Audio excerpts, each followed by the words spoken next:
السلام علیکم ورحمۃ اللہ وبرکاتہ۔ امید ہے کہ آپ تمام ہی حضرات خیریت سے ہوں گے۔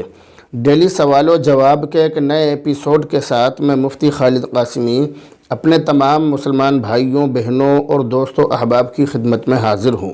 ڈیلی سوال و جواب کا آج کے ایپیسوڈ میں جو ہم نے سوال لیا ہے، یہ ہے شمائلہ پروین کی طرف سے، اور ان کے علاوہ اور کئی بہنوں کی طرف سے یہ سوال آیا ہے۔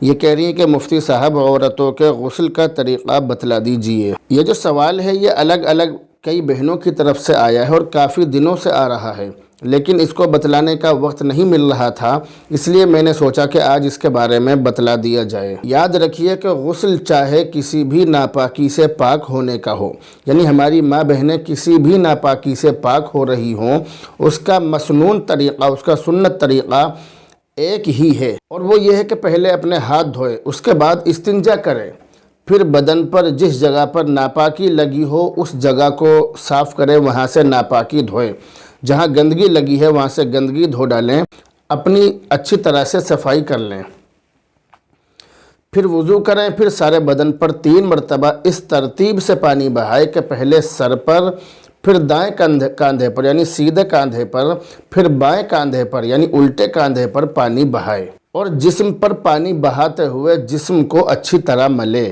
کیونکہ بہت سی مرتبہ جسم پر پانی ڈالنے کے باوجود ناپاکی نہیں چھٹتی ہے، ناپاکی چپکی رہتی ہے، اس لیے اس کو اچھی طرح سے رگڑ رگڑ کر دھو لینا چاہیے۔ یاد رکھیے کہ غسل میں 3 چیزیں فرض ہیں: کلی کرنا، ناک میں پانی ڈالنا، اور پورے بدن پر پانی بہانا۔ اگر بدن کا ایک بال بھی خشک اور سوکھا رہ جائے تو غسل نہیں ہوگا اور انسان بدستور ناپاک رہے گا۔ ناک اور کان کے سوراخوں میں بھی پانی پہنچا لیا جائے، ان کے سوراخوں میں بھی پانی پہنچانا چاہیے۔ اسی طرح انگوٹھی چھلا اگر تنگ ہو تو اس کو ہلا کر اس کے نیچے پانی پہنچانا بھی لازم اور ضروری ہے، ورنہ غسل نہیں ہوگا۔ ہماری بعض ماں بہنیں ناخن پالش وغیرہ جیسی چیزیں استعمال کرتی ہیں جو بدن تک پانی نہیں پہنچنے دیتی ہیں۔ غسل میں ان چیزوں کو اتار کر پانی پہنچانا ضروری ہے۔ بہت سی مرتبہ بے خیالی میں ناخنوں کے اندر آٹا لگا رہ جاتا ہے، اس کو نکالنا بھی ضروری ہے۔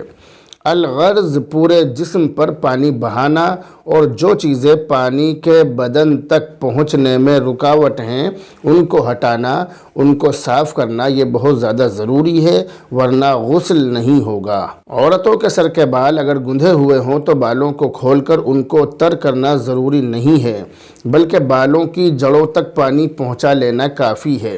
لیکن اگر بال گندھے ہوئے نہ ہوں، اور آج کل عموماً یہی ہوتا ہے، تو سارے بالوں کو اچھی طرح تر کرنا بھی ضروری ہے۔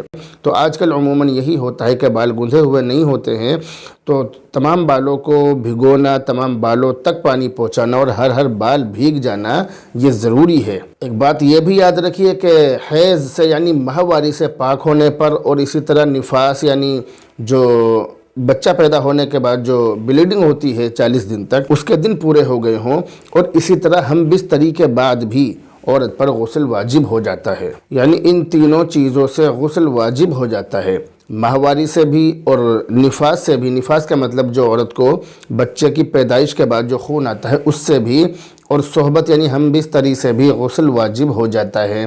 احتلام کے جو مسائل ہیں وہ مردوں کے مسائل میں آئیں گے، لیکن احتلام سے مردوں پر غسل واجب ہو جاتا ہے۔ ایک بات یہ بھی یاد رکھیے کہ اگر ایک ساتھ 2 چیزیں غسل واجب کرنے والی پائی جائیں تو دونوں کی طرف سے ایک ہی غسل کافی ہے، دونوں کے لیے الگ الگ غسل کرنے کی ضرورت نہیں ہے۔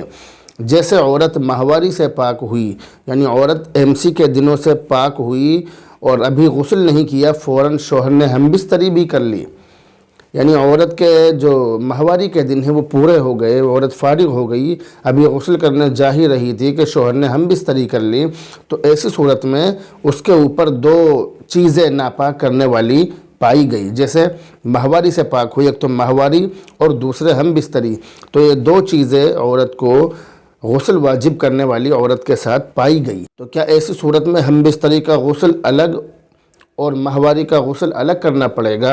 تو ایسا نہیں ہے، بلکہ دونوں کے لیے ایک ہی غسل کافی ہے، الگ الگ غسل کرنے کی ضرورت نہیں ہے۔ امید ہے کہ یہ تمام باتیں آپ کی سمجھ میں آ گئی ہوں گی۔ اس بارے میں آپ کی کیا رائے ہے کمنٹ کر کے ضرور بتائیں۔ بہرحال اب آپ سے رخصت ہوتے ہیں، دعاؤں میں یاد رکھیں۔ السلام علیکم ورحمۃ اللہ وبرکاتہ۔